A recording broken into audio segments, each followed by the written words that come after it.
迎收睇微細台。咁我哋咧嚟翻呢個中女俱樂部啦。咁我哋就有我係小林，我係 Aubrey，我係 Doctor 芬。咁係啦，我哋講翻中女俱樂部咧，點解我哋叫做中女俱樂部咧？咁我哋就係首先係好明顯有3位中女喺度，中女 A、B、C。咁其實咧，中女俱樂部咧，係關於我哋中年人嘅生活啦。咁我哋會討論一啲關於可能兩性關係啊、生活方式啊、一啲 relationship 啦。咁另外都會同一啲養生啊、健康，甚至乎我哋以後都會傾好多相關嘅話題嘅，有啲甚至乎去到個人理財啊。我哋有 Doctor 芬啦，咁佢就係介紹下自己先。我係一個美國嘅註冊心理醫生。係，咁所以咧，我哋都會從心理學嘅角度咧去討論一下，我哋 relationship 又好，咩都好多關於友情啊，自己個人 self awareness 啊，同埋好多一啲相關嘅嘢嘅。咁你 Aubrey 都嚟介紹自己。我係一個教電影嘅大學講師同埋歌手。係，咁所以我哋亦都會討論啲可能文化一啲生活方式啊，好多相關嘅話題啦。咁我咧其實都係喺度嘅一個我哋粵語電台嘅 DJ 啦。咁相同地咧，我哋會討論好多一啲在地文化嘅好多嘅一啲嘢啦。咁所以我哋今日嘅話題咧，我哋傾啲乜嘢啊？靚仔，係啊，咁一嚟就講靚仔，係第啊，一集就講靚仔。係啊，咁我哋咧其實點解會開頭想就傾呢一個關於靚仔、關於型男嘅話題咧？來源係嚟自於我哋傾緊，可能講緊邊個啊？曾江。係啊，好似係喎。係啊，點解會諗到曾江男嘅？神啊！咁因為 Covid 嘅時候，佢好即係好意外地啦，即係佢係隔離嘅時候咧就去世啊，咁好慘啊！咁我就記得咧，其實由讀嗰啲舊電影，香港好早期嘅電影開始咧，即係佢嗰陣時已經係同謝賢咧係分呢個香港電影嘅天下咧，即係佢係全香港最靚仔、最多女仔中意嘅男明星就係可能係曾光，唔係謝賢。哦，咁唔會係胡楓㗎嘛？胡楓都其實胡楓幾靚仔嘅，我覺得。靚仔咩？咁特別嘅呢個喜好。我覺得佢幾靚仔，後生嗰陣時。曾光真係冇得彈啊！ OK。係啊，咁同埋咧，佢係屬於嗰個所謂 silent generation 喎，佢真係好早出世啦，就直情係比 boomers 嗰個 generation 再早嘅嗰個 generation 啦。咁我覺得嗰個 generation 嗰啲男人咧，其實係比較少俾人哋談論啦。咁佢哋又好有風度啦，同埋嗰陣時即係啲比較老土咧，好傳統嗰啲男人味咧，係教父嗰一代。係教父都已經係 boomers 㗎啦，係啊，都後生。教父即係 Godfather。係啊，即係直情係着西裝啊，會聽爵士音樂，跳舞啊，嗰啲好正，好 classy 啊！我想話嗰啲男人係流鼻血啊，係啊，所以其實係啊，我哋就想傾下咧，就唔同年代咧對於型男嘅一啲定義啦，同埋喜好啦，同埋我哋到底點解咧，大家嘅唔同年代會有咁樣樣嘅一個喜好上邊嘅變化啦。咁頭先講到嗱 Boomer 啦，係好多時係中意硬漢型嘅，咁我哋就會前面睇到好耐之前嘅可能 James Bond 啊，咩馬龍白蘭度啊，咁大家就會好中意一啲好硬漢型㗎啦。咁然後我哋去到 Gen X 咧就有即係，我覺得其實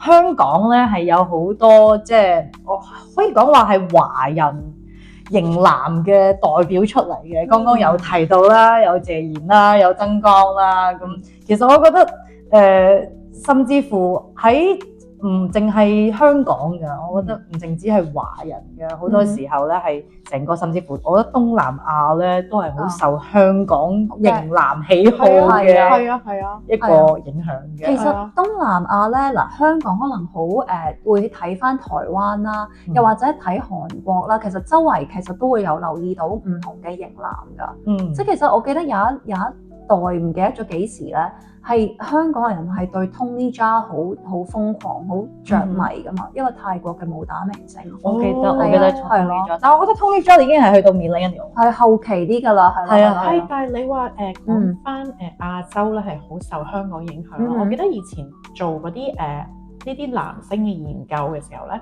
話俾我聽啦，原來周潤發咧係喺韓劇同埋即係啲韓國嘅軟實力未有之前咧，即係仲未有啲好強勁嘅電視劇啊、電影之前咧，其實咧第一個被輸入嘅外國男明星係會幫佢哋拍啲飲品廣告咧，就係周潤發。竟然係嗰陣時，佢哋話咧，原來全韓國咧啲男人咧就個個，尤其是啲年輕男子咧，就會攞支牙籤啊，好神嚇就扮佢咧做呢個 Mark 哥啊，哦英雄英雄本色，OK，係嬲件褸喺個膊頭係啦，就啊，個個都會有件黑色嘅皮褸咁樣。原來係咁。係啊，我記得咧，我係曾經有一位其實係都係 Gen X 嘅一位前輩，咁佢咧係馬來西亞人嚟嘅，咁佢甚至乎都唔係華人，但係佢最中意嘅，佢覺得佢內心咧係最 hot 嘅一位男神咧係梁家輝，就係曾經拍過《情人》裏邊嘅男主角，佢覺得咧梁家輝咧就係the hottest man in the world。嗰時係好似即係知名嘅男明星，第一個係佢露 pat pat 㗎嘛。係啊，冇睇咩？我淨係睇過雞精版，我覺得好唔好意思。冇啊！但係你哋講開嗰個年代咧，反而我覺得任達華咧好有型啊！係，因為咧我本身我自己打高爾夫球啦，我細個嘅時候咧係喺球場度見過任達華嘅。OK，我喺攝影展見過任達華。係啊，即係佢嗰陣時，我覺得我見佢嘅時候，佢已經拍少咗好多戲㗎啦，已經即係佢已經年紀開始大啲啊。跟住哇，佢好高，跟住佢又好瘦，佢嗰個年紀咧，佢係 keep 得好好嘅身材，即係佢我見唔到佢有肚腩啦。跟住佢啲皮膚黑黑地嘅，因為其實我覺得好中意運動健康型嘅男性嘅。哇，行咧，佢喺個球場戴住褲超，哇，好有型！我嗰一刻，哇，原來佢咁有型，原來佢咁有型啊！嗰陣時衰在唔記得咗叫佢影相啦，已經唔記得咗影相呢件事啦，已經係完全係星星眼啊！係啊，完全哇，好靚仔，好靚仔，係咯。其實係嘅，睇到明星咧，有時我哋喺熒光幕上邊咧睇到明星，我哋就會覺得哦，可能同眾多明星比，佢未必係最有型嘅嗰個。但係如果我哋喺現實生活當中咧，你喺即係佢鶴立雞群嘅時候，你真係可以一眼睇到嗰個人係明星。梗係啦，絕對係。佢好 stand out 喎，因為即係嗱，我唔即係發哥，我肯定好 stand out 啦。佢搭呢個地鐵咧，成日都俾人哋惹山捕獲啦，係咪？但係即係梁家輝，我真係唔知啦。咁但係任達華喺，我記得當時我見佢嘅時候咧，因為都係一個都幾多人嘅地方啦。咁我好 surprise 就係冇人走去揾佢，冇人 approach 佢影相簽名，冇人啦。我咧就係呆咗。咁樣望住，跟住就睇住佢咁樣行咗去，跟住就走咗啦，跟住先至即係唔記得咗影相，唔記得簽名啊咁樣咯，係即係佢已經係 stand out 晒出嚟嘅咯。雖然嗰度好多人係一望就望到咯。所以其實咧喺Gen X 包括其實有少少 millennial，因為我覺得我自己作為 millennial 咧，我頭先講到嘅所有 Gen X 嘅靚仔咧，其實都依然係影響到 millennial 嘅。都係。我覺得 millennial 咧，大家都依然係非常之認可咧佢哋嘅魅力啦，都仲係一個就係佢哋後生嘅時候都係斯文嘅，都仲係好成熟穩重嘅，亦都係同佢哋嘅職業掛鈎嘅，就係好多時候就會覺得哦，可能佢嘅職業係醫生啊，可能企業家啊，好多時候會同佢哋嘅建築師，係啊，建築師，譯書好叻，係啊，譯書小説裏邊嘅嗰啲知識啦，男主角咧，咪成日都會有嘅。即係嗰啲成功男士嘅形象係一定會有嘅。着套西裝，跟住套西裝係要度身訂咗啲貼身嘅，條西褲咧又係做得好靚嘅，唔會鬆泡泡嘅，係咪？係。跟住可能戴副眼鏡咁樣就好，即係好 successful 一個男人咁樣行出嚟。會飲咖啡，識講英文，戴隻錶係咪？有隻錶，有隻靚錶，唔係好似我哋而家戴緊 iWatch 咁樣，係咪？係啦，呢個好 successful。唯一除咗呢一位咧，唔係即係好即係着得好斯文，又着得好污穢，但係大家都仲好中意佢嘅，即係 Keanu Reeves。哦，係啊 ，Keanu Reeves，嚟 Aubrey 一定有嘢講㗎，講到佢。佢咪喺公園俾人哋野生捕獲咧，係啊自己一個好頹咁樣坐食漢堡包食過三文治係跟住後尾咁抑鬱症好翻啊嘛，係啊咁又 date 一個同佢年齡相若嘅女朋友，係呢個就即係更加係殺晒啦！你睇下係 Brad Pitt 嗰啲全部都有中年危機，Leonardo DiCaprio 嗰啲咧，全部全部都25歲女朋友。係啦，但係即係佢仲係哇，即係佢個女朋友又即係 artist 就又有啲氣質啦咁樣樣，但係又同佢係即係好似蘇眉。係啦，哇！咁其實我覺得金城武而家係有少少步佢後塵。你知唔知金城武而家喺日本度種菜啊？我發現咧，好多男神咧都係去咗日本養老嘅，包括咧鄭伊健啦、梁朝偉啦，你知唔知？佢哋全部都係搬咗去日本。哦，我知鄭伊健，我唔知梁朝偉。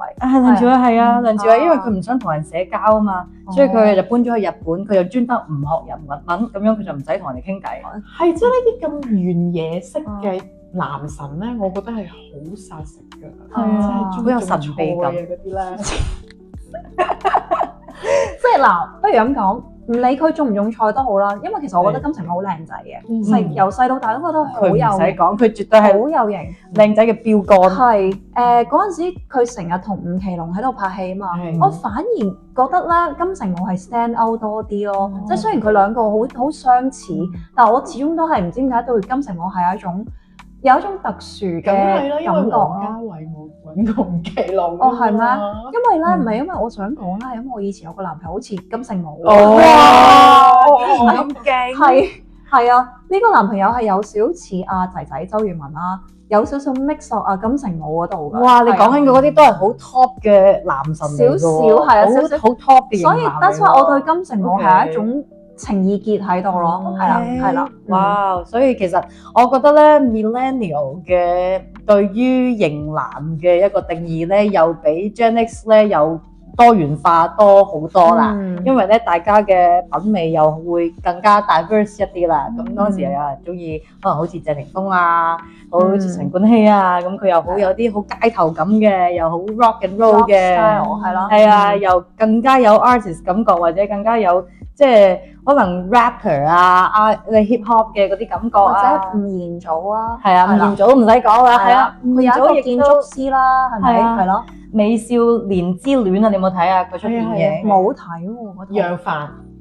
美少年之戀咧係一出，我覺得係吳彥祖顏值，佢係第一次被發掘就係拍《美少年之戀》嗰陣時18歲，然之後咧就係嚟咗香港就係第一次拍戲，嗰陣時咧佢係個樣咧就真係卜卜脆嘅，咁裏邊咧除咗有佢之外咧，仲有仲有邊個啊？仲有一個同佢都係扮基嘅。同樣都係好靚仔，後尾同馮德倫啊，係馮德倫，係啦，都係靚仔嚟嘅，變咗好多。咁佢哋兩個咧都係當時都係顏值嘅巔峰啦，都好後生啦。咁出戲裏邊仲有舒淇啦，裏邊佢哋有扮男女朋友啊咁樣，所以咧喺嗰出《美少年之戀》裏邊咧係你可以睇到 millennial 對於即係男仔嘅審美。陳冠希同埋吳彥祖同埋馮德倫係同一個年代咩？差唔多，係啊。佢哋全部都係 millennial。係啊。哦。係啊。但係我唔中意陳冠希同埋謝霆鋒嗰一代嗰一批喎。係啊。係啊。點解咧？佢哋好音樂㗎，你係歌手，你應該會中意。我以為你會中意佢哋呢一。係，我覺得佢哋好老土喎，即係佢哋着啲衫咧係比較老土咧，即係好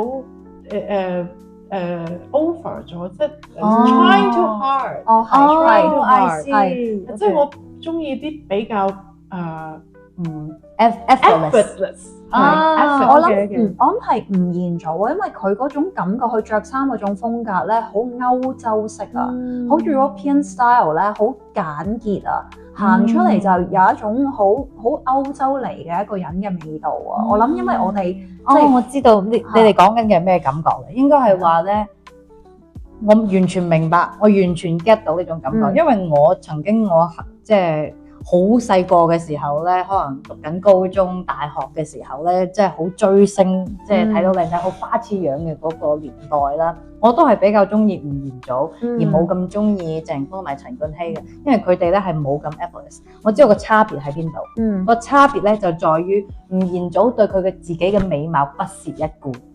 金城武都係㗎，即係佢話佢覺得佢知道大家都話佢靚仔，但係佢從來都唔覺得自己靚仔，佢從來都唔覺得自己嘅美貌到底有乜嘢了不起。同樣 Keanu Reeves 都係嘅，有另外一個比較到嘅張震，同一類型都係冇錯。咁但係咧，好似包括余文樂又好，陳冠希又好，鄭哥，佢哋係同一派。佢哋咧雖然係同一個年代，但係佢哋嗰一種咧就更加有啲可能呢句説話講咗，可能 fans 要攻擊我啊，就係有啲懶型。佢哋就係咪啊？佢哋會覺得我知道自己靚仔，係咁，而且我會去到盡，我會將我嘅靚仔咧去到盡咁表現出嚟，係咁，所以就會覺得太過 show off 啦，咁就 trying too hard， 有啲咁樣嘅感覺，完全同意，係，所以呢個就係點解咁有啲女仔講，佢就會覺得哇好型啊，咁對於有啲女仔嚟講，好似我哋咁，我哋就覺得我更加中意一啲冇咁挫嘅，自然啲嘅，係啦，同埋另外一樣嘢啦，我覺得我好欣賞啊吳彥祖嘅咧，就係佢識多國語言咯，係啊，即係佢唔係淨係單英文同中文咁少，我記得佢好似仲識講法文啊，同埋西班牙文，係啊，佢係，所以變咗即係同第二啲即係好似陳冠希啊、謝霆鋒嗰啲咁樣咧，有少唔一樣咯，我覺得。所以呢個，因為語言天分呢一樣嘢唔係個個人都有噶嘛，佢有呢個語言天分，我覺得哇幾 buy 佢呢一種感覺，都覺得佢好似好多才多藝啊，係唔係淨係將 focus 喺自己個樣上邊？係啦。但我想問你哋啦，你哋會唔會都中意一啲其實傳統上面唔覺得佢係靚仔，但係哇好有男人味嘅嗰啲型啊？例如咧，高雄，我唔知邊個係高雄。嗱，出現咗代溝啊！呢個時候，我唔知邊個叫高雄。係啦，做我覺得啲動作片啊、武俠片啊咁樣樣咧，係佢做啲我最記得咧最深刻印象咧就係無線有一套電視劇咧，係講佢咧係做一個80年代嗰啲有錢佬啦，咁咧佢就包起咗一個武小姐咧，就係謝玲做啊嗰陣時，咁咧佢就會係即係嗰啲怕怕醜醜着件西裝，但係咧就好豪爽啊，咁又對個情婦係非常之好啊，咁嗰種香港男人咯，咁我就覺得咧好特別啦，同埋咧可能唔知係咪因為咧我爸爸咧係黑社會，所以咧我不嬲咧都喺呢一類型咁樣啲黑幫嘅男士嘅圈子裏面長大啦。哇！我今日 I just learned a new fact about you 即係成日都會識好多啲嗰啲功夫學校嘅教師啊，嗰啲喺麻雀館做嘢嘅男士啊，賣蛇嘅男士啊，同埋啲再高級啲嗰啲黑幫大佬咁樣咧，即係嗰啲 mafia 啦。OK， 我明白，我知你講緊乜。真係好靚仔 ，OK， 好有型，好有型，好似你有冇睇《珠光寶氣》入邊嘅林保怡啊？差唔多，差唔多啊！我中意。OK， 好明。林保怡係 OK 嘅，但係唔會係我個 type，唔係我杯茶，係啦。《珠光寶氣》入邊嘅林保怡，我當時見到佢就有個超級大嘅 crush。其實同一個 type 嘅，我發覺我自己係有好強烈嘅 daddy issues 嘅，即係我係中意呢一啲係個感覺係可以保護到我咧老啲爸爸型好強勁嘅男人咁樣樣咧，所以咧我咪話俾你聽，我整間屋嘅，咁咧我個general contractor 咧。OK， 我需要聽下呢個。睇下先。OK， 你唔好笑住，講埋先笑。我覺得呢個好似係成人片嘅開端，我要聽下呢個故仔。佢係一個中國農村嚟嘅 general contractor。佢啲國語咧，我係一句都聽唔到。OK， 但係佢有個舊腹肌，真㗎。但係佢係好強壯咧，同埋即係佢係個感覺咧係好陽光咧，陽光得好緊要。譬如咧，我有棵橙樹咧，佢咧嚟我屋企咧無端端見到咧，咁就第一時間咧就揸住支棍，跟住同我講：你棵橙樹唔可以咁樣彎嘅，做人咧一定要向上生。跟住咧佢就擒咁樣咧就幫我綁好咗成棵橙樹。哇，好 man 啊！跟住我覺得好勁。然之後我咧叫佢幫我睇下其他啲樹啦，咁佢咧就喺個樹上面摘咗個石榴落嚟啦。咁你知道係要洗噶嘛？佢咧就咁抹下，跟住嚓咁樣就食咗。哇，真係好 man！我就覺得好豪爽啊！我覺得呢個男人好特別啊，我真係唔識得。係咪好似嗰啲咧古代嗰啲咧？唔知死日個邊個人？你聽落去都好似古裝片嘅嗰啲情節啊！我唔記得咗有邊幾個咩？唔知三國時期啦，邊個國家個邊個又去咗邊度探邊個咁樣咧？跟住咧就意料要唔知去斬下沛公定邊個，跟住就叫自己一個侍衛喺度舞劍，跟住咧另外個沛公個侍衛又走嚟舞劍啊，跟住保護自己個皇帝咁樣咧。跟住咧就係嗰啲，跟住後尾好啦，即係見到好啦，殺唔死個皇帝啦，好啦，咁就好啦，賜你呢位侍衛一個大嘅一嚿肉咁樣咧，跟住嗰個侍衛就拿一嚿肉。即係你個 contract 咪有嗰啲咁嘅咁感覺咯，係咯，好想像好 man 嘅感覺咯，係咪啊？你諗到呢個好可愛啊！呢個諗法點解我個腦諗嘅？我覺得呢個聽落去好似成人片嘅開端，真係完全就係啦。突然間好似有 contractor 嚟屋企，趁老公唔喺屋企啦。Exactly 呢個。完全就係咯，搞笑，眼水都出埋，眼水都出埋啦你。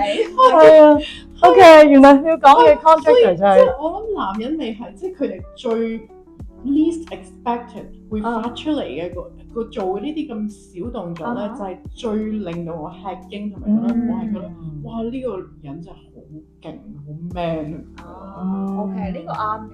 你有冇啲咩 plumber 啊？有冇啲咩園丁啊嗰啲咧，令到你有啲咁樣嘅吸引？從來都冇。點解我見到嘅嗰啲都唔係咁 attractive？我覺得我需要一個 recommendation。我非常之好奇，我好想睇下。嚟幫我整嘢啊！而家係，我好想見識下。哎呀，呢個爛咗，幫我整翻佢得唔得？唔該咁。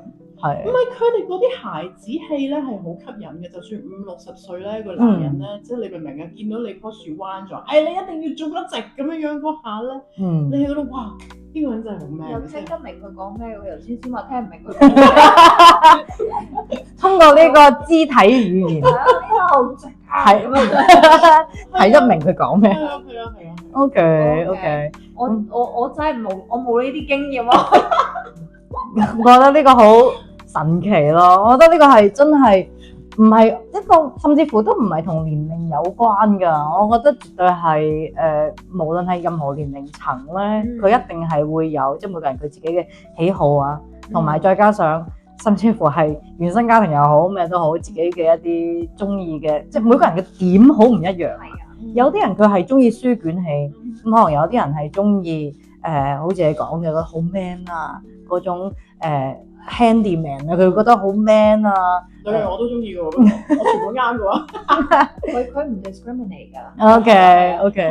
但係你有冇諗過咧？一個女性啦，嗱，我哋而家中年啦，係咪？你有冇諗過其實我哋可能細個啦，到我哋而家啦，我哋中意嘅男性都有啲唔一樣，有少少改變，你有冇諗過？因為其實我有。咁我咧其實心理學角度嚟講啦，咁就係即係點解會咁咧？其實大概我哋年輕嘅時候啦，10零20歲嗰陣時咧，咁我哋通常咧揾嘅男性伴侶咧，通常都係想揾翻一啲即係中意同我哋去玩啊，中意同我哋去 experience 啊，去 explore，去 adventures 嘅一啲男朋友啦，係咪？中意同我哋去玩，咁我哋就覺得，哎呀，你會做呢啲咁嘅嘢，哎呀，你好有型啊！即係可能見到佢滑浪風帆嗰啲咁樣咧，好有型啊咁樣嘅。咁但係到我哋即係年紀慢慢逐漸長大啦，可能30歲、40歲、50歲咁樣啦。其實我哋會唔會係想揾一個伴侶，好似我哋嘅隊友咁樣，可以幫我哋照顧屋企，共同去建立一個家庭，然之後揾一個配偶係真係同我哋玩咧，係嘛？會唔會係咁咧？我哋已經大咗啦，需要嘅嘢已經唔一樣啦嘛，係咪？咁所以咧，其實有冇考慮過咧？而家我哋呢一個時代，我唔知你哋身邊多唔多啦，好多子弟戀啊！因為當一個女性咧長大咗之後，佢哋嘅即係而家我哋女性喺呢個事業上面啦，好多都好成功啦，係咪？咁所以女性其實自己已經有好多嘅 resources 啦，經濟獨立。Exactly。咁如果係咁樣嘅話，其實我哋有冇諗過有好多女性，唔好話我哋啦嚇，好多女性其實唔需要揾一個男性去照顧佢哋，因為佢哋已經可以照顧到佢哋自己啦。係可能倒翻轉會想揾翻一個男性去陪佢哋玩，所以咧佢哋就可能會選擇一啲年紀細過佢哋嘅男性，咁就可以再嘗試翻explore 啊 adventures 啊，去做一啲佢哋好想之前可能年輕時候做唔到嘅嘢，因為當時冇經濟嘅能力噶嘛，做到嘅嘢咯。咁所以而家出現咗好多子弟戀咧，就可能係咁咯。係啊。makes perfect sense。係啊，係啊係咪啊？係啊，都係㗎。咁所以我哋而家再去睇翻而家嘅型男咧，我哋都仲係會，你再去睇翻而家後生嘅人，即係最年輕最年輕嗰一代，佢哋冇人中意嘅。我覺得係我唔會叫佢哋做型男咯，我會叫佢哋做 pretty boy 咯。我同意呢 pretty boy 係啊，呢一樣都嘢。 OK 啊。我覺得佢哋好靚，我唔覺得佢好有型，係咯，佢係咯，呢一點係非常之好。即係譬如 K-pop 嗰啲係啦，明星係啦，好嘅靚，我覺得佢哋好靚嘅真係，但係我用唔到個型字去形容佢哋咯。佢哋係會更加可能因為呢一個年代嘅人，佢嘅性別更加流動啦，所以咧你包括而家好似 Harry Styles 啊嗰啲咧，佢哋係會佢可以着啲咩裙褲啊，即係男仔可以化妝啊，係啊，佢其實係佢唔一定係要好 man，佢唔再好似我哋以前即係男人咧，佢一定要可能醫生建築師，佢要好即係又好似可以扛起頭家嘅嗰種感覺咧，佢可以好 man，但係佢唔一定要好 man，佢唔再係要有一個框喺一個性別角色裏邊咧，所以變成咗而家 Gen Z 嘅嗰個審美同我哋就又好唔一樣啦。好似你講嘅咁樣樣，我再睇到佢哋嘅型男，我哋就唔會再覺得佢係一個型男，佢就係一個就係一個 pretty boy，係一個美男子咯，只能咁講。係啊，就覺得佢我見到咧。我做呢樣嘢我都要去做 research，因為我真係唔識得去定義佢哋啦。我見到咧 TikTok 上邊有好多唔同嘅 tag 啦，佢哋有分咩 clean boy vibe、e boy 乜嘢好多唔同嘅分別咩 dad vibe，我都仲要去搜 ChatGPT 呢啲咩意思咧？咁我係有啲嘅代溝啦，所以係好唔同嘅。係啊，我其實根本已經唔知道佢哋有啲咩唔同嘅類型啦，但係咧我就知道即係而家佢哋即係當你出去買化妝品啦、護膚品啦，其實佢有好多已經有一個男性嘅 line 喺度啦，亦都有好多專屬男性嘅化妝品牌啦。咁同時間亦都有搽指甲油啦，係咪？係啦，咁珠鏈啦，係咯，即係有好多呢一啲啦，係啦，戴耳環唔係就一邊啦，兩邊。我其實細個嘅時候咧，我有一刻咧覺得男仔如果淨係戴一隻嘅耳環咧，其實幾有型㗎，即係有一刻我覺得，但係 in general 我都中意係冇戴耳環嘅，但係而家反而兩隻都戴咧，我就真係唔係咁接受到，我自己個人唔係咁接受到咯。